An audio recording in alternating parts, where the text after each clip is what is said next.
नमस्कार, मैं डॉक्टर अजीत भारती आज फिर आपके लिए हिंदी विषय के अंतर्गत संदेश लेखन लेकर आया हूँ। तो परीक्षा में प्रश्न कुछ इस प्रकार से पूछे जाएंगे। अभी तक ये संदेश लेखन पाठ्यक्रम में नहीं था, ये पहली बार 2020-21 में शामिल किया गया। तो सैंपल पेपर सीबीएसई बोर्ड ने जो प्रेषित किया था उसी के आधार पर हम आपके सामने प्रश्न प्रस्तुत कर रहे हैं। तो चलो शुरू करते हैं। प्रश्न: एक माँ का अपनी बेटी को पुत्री रत्न प्राप्त होने पर लगभग 30 से 40 शब्दों में बधाई संदेश लिखिए।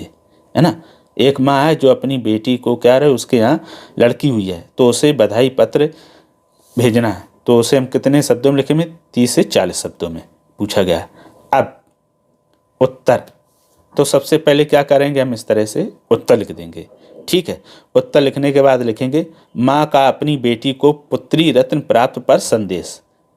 अगर आपको ये बहुत बड़ा लग रहा हो और ऐसा अनुभव हो रहा कि ये कठिन हम नहीं लिख पाएंगे तो आप सिर्फ इसके स्थान पर लिख देना बधाई संदेश। अगर बधाई संदेश भी ना लिख पा तो सिर्फ इतना लिख देना संदेश लेखन। इतना तो आप कर ही लेंगे। फिर उसके बाद क्या करेंगे, उसके बाद हम फिर ये पूरा बॉक्स बना लेंगे स्केल और पेन की सहायता से। ठीक है, बहुत ही मीडियम साइज का, छोटा ना रहे। मेरा थोड़ा सा छोटा है बॉक्स, आप बड़ा बनाना ताकि उसमें आ जाए, यानी मीडियम साइज के पेज के बीचों बीच में। ऐसा ना रहे कि लिखते समय जगह कम पड़ जाए। फिर उसके बाद हम लिख देंगे बधाई संदेश या संदेश लेखन। इसको लिखने के बाद हम लिखेंगे दिनांक। तो हमने लिख दी 14 मार्च और 2 एक्स बना दिए। एक्स इसलिए बना दिए ताकि बोर्ड परीक्षा में सही वर्ष नहीं लिखा जाता है। तो जब किसी व्यक्तिगत लिखेंगे तो हम सारी चीज़ें सही सही लिखेंगे। जब बोर्ड परीक्षा में या होम परीक्षा में लिखेंगे तो इन चीज़ों को क्या किया जाता है, छिपा लिया जाता है, उनके स्थान पर दूसरे सांकेतिक रूप में लिख दिए जाते हैं। फिर ठीक उसी के सामने हम लिख देंगे समय। समय क्या है? दोपहर 12 बजे, यानी ये संदेश भेजा गया। अगर चाहें तो समय दिनांक के नीचे भी हम लिख सकते हैं, जो आपको उचित लगे। ये तो मैंने इसलिए रखा ताकि सीधे हमें पता रहेगा दिनांक के ठीक सामने समय लिखना है। फिर उसके बाद लिख दिया प्रिय बेटी। आगे विषय क्या रहे, जो उत्तर रहेगा, प्यारी बिटिया रानी पुत्री रत्न प्राप्त पर बहुत बहुत बधाई। ये लक्ष्मी तुम्हारे घर संसार में अपार खुशियाँ लाए। नातिन का पूरा ठीक से ख्याल रखना, उसके लालन पालन में कोई कमी ना आने देना, अपने स्वास्थ्य का भी ध्यान रखना। तो इस तरह से ये छोटा सा क्या हो गया, एक माँ का अपनी बेटी के पुत्री रत्न प्राप्त पर संदेश हो गया। ठीक, फिर हम नीचे लिख देंगे काखागा, यानी यहाँ पर क्या होना चाहिए, तुम्हारी प्यारी माँ और उसके बाद उसका नाम।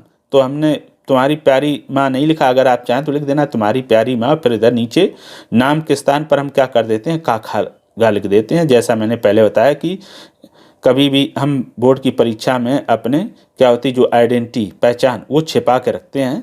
सीबीएसई बोर्ड मना करता है अपनी किसी भी प्रकार की कोई आइडेंटिटी या पहचान नहीं लिखेंगे। ठीक, तो इस तरह से संदेश लेखन हो गया। बहुत आसान है संदेश लेखन लिखना और 5 अंक प्राप्त करना। तो ये जब पूरा संदेश लेखन लिख जाएगा तो कैसा दिखाई देगा ये और हम एक बार देख लेते हैं।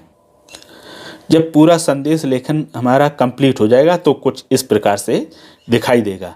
तो आपको भी इसी तरह से लिखना है। देखो ये लिखा है हमारा, ऊपर हमने लिख दिया उत्तर और फिर यहाँ पर ये बॉक्स में लिख दिया बधाई संदेश, दिनांक, समय, प्रिय बेटी और ये विषय वस्तु और ये हमने लिख दिया नाम यानी काखागा।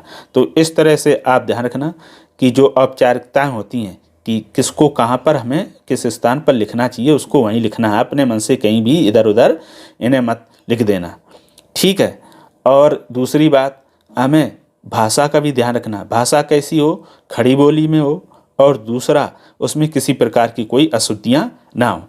अगर आपको लिखने में कठिनाई आती तो आप सीधे से बहुत अच्छा काम कर सकते हैं।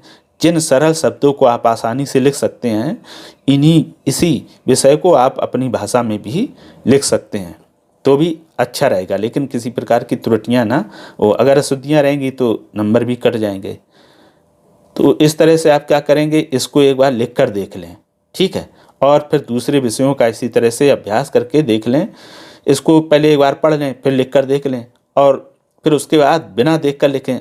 और फिर बिना देख कर लिखने के बाद इससे मैच करें कि आपसे कहाँ कहाँ गलती हो रही है, आपसे फॉर्मेट में गलती हो रही है या फिर उसको लिखने में अशुद्धियाँ हो रही।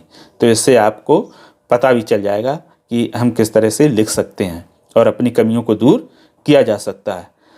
ठीक है, तो इस तरह से ये आपको संदेश लेखन लिखना या समझ में आ गया होगा। आपको किसी भी विषय पर अगर संदेश लेखन लिखना ना आ रहा हो, किसी प्रकार की कोई कठिनाई हो, तो हमें कमेंट करके अवश्य बताएं और ये बताएं ये संदेश लेखन आपको कैसा लगा।